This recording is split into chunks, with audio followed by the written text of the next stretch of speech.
Salut les Saiyans, bienvenue dans votre Chronoa Times, chaque jour des informations méconnues sur l'univers de Dragon Ball. En lien avec une date précise. Aujourd'hui on va voir ce qui s'est passé de fou et les petits secrets du 27 avril.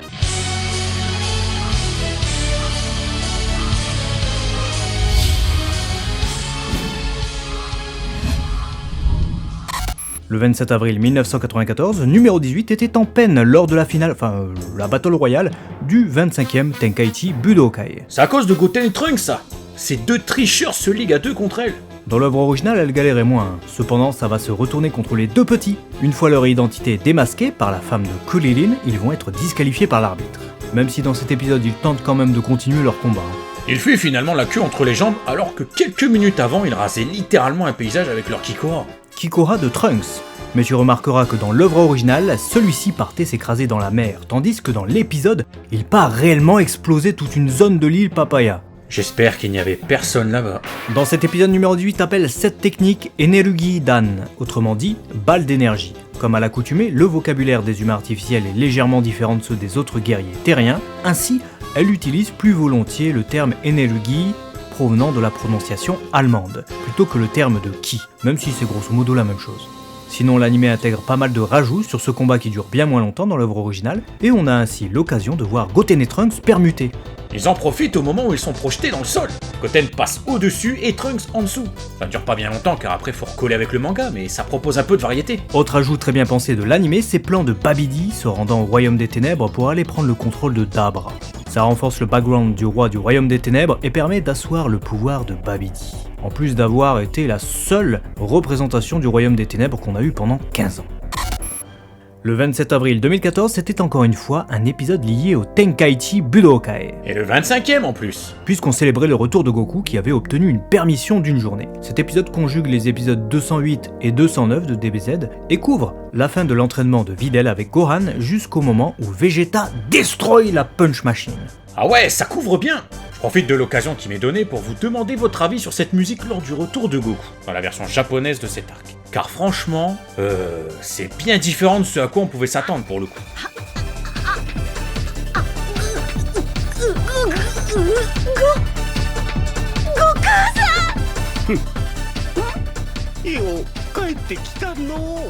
Petit avantage quand même de Kai, c'est que le remaster peut être plaisant à certains endroits. Ici, ça nous permet d'apprécier un peu plus le background, qui je le rappelle est une peinture apposée derrière le celluloïd. Dans DBZ, malheureusement, on ne pouvait pas trop à cause des couleurs rendues sur les différents supports. Le 27 avril 1985, Goku faisait un carnage au sein du chapitre 22 publié dans le magazine Weekly Shonen Jump, 22 aussi. Ouais, carnage c'est un bien grand mot, il n'y a pas eu de victime heureusement, mais ce n'est pas passé loin. Pilaf a cependant perdu son château à cette occasion. La cover qui n'est pas présente dans l'édition Tankobon fait écho à la cover du chapitre du précédent, le 21e, où l'on voyait Goku observer la pleine lune. Qui était le titre du chapitre. Ici, Goku s'est changé en singe géant après ça. Toriyama Sensei s'amuse là en faisant des petits rebonds entre ces chapitres, mais à la base il faut savoir que Son Goku aurait réellement pu être un singe. L'auteur l'avait même dépeint comme tel avant de se raviser et d'en faire un petit humain.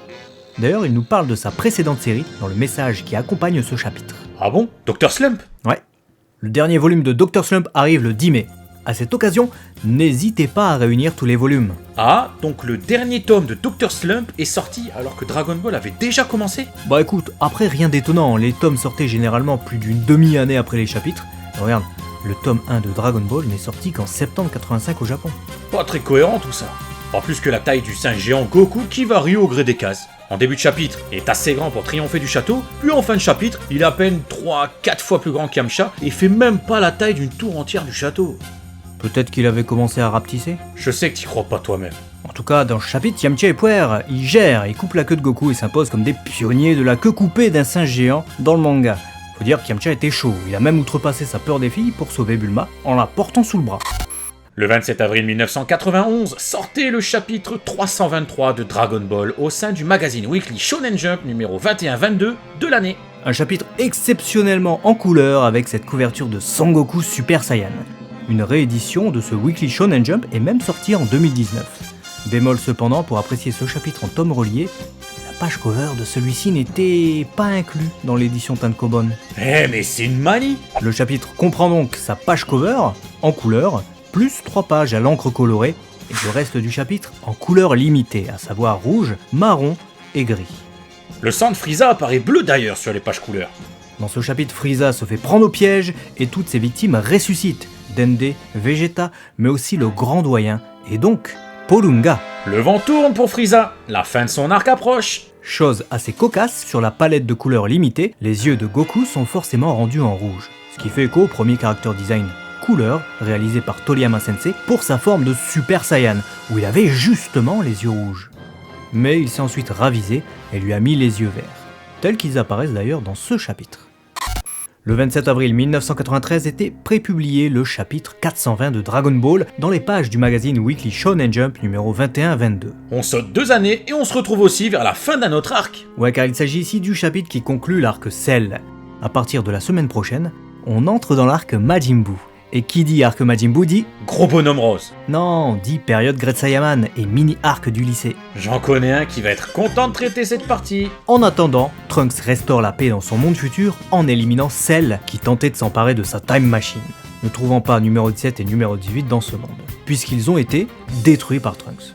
Ça fait écho à ce qui s'était passé dans le monde futur d'où est originaire le Cell que Gohan a vaincu, bien que le déroulement soit légèrement différent.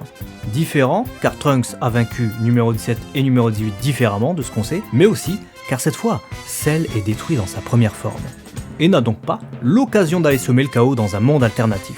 Et ça, c'est plutôt bonne idée. Avec cette conclusion, Trunks règle lui-même la problématique qui l'avait conduit jusque dans le monde de l'histoire principale, fort des leçons qu'il a pu tirer de ses voyages et des rencontres qu'il a pu faire.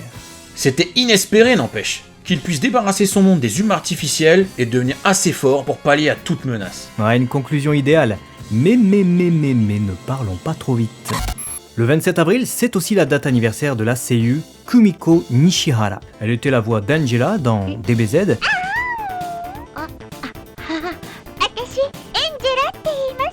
puis ensuite de la belle-sœur de Vegeta, c'est-à-dire Gulé, la femme de Tarbell si vous préférez, et elle a aussi repris le rôle de Pisa pour la série Dragon Ball Kai.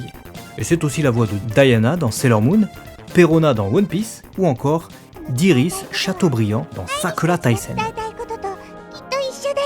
Le 27 avril 2017, c'était la date de sortie du jeu vidéo Dragon Ball Heroes Ultimate Mission X au Japon, un portage du célèbre jeu d'arcade qui se joue à l'aide de cartes à jouer, mais pour Nintendo 3DS cette fois. Si vous connaissez Dragon Ball Heroes Ultimate Mission, c'est grosso modo la même chose mais en version améliorée. Meilleure qualité graphique et davantage de contenu. L'histoire du jeu propose sa propre continuité et n'est jamais sortie en dehors du Japon, malheureusement. Voilà qui est bien dommage. Y avez-vous déjà joué? Si oui, n'hésitez pas à partager votre expérience en commentaire. Et à partager la vidéo si elle vous a plu. C'est le meilleur moyen de développer les infos Dragon Ball pour ne plus laisser vos amis perdus sans avoir accès à ces anecdotes riches. On se retrouve demain pour de nouvelles infos sur Dragon Ball. À demain. Matane.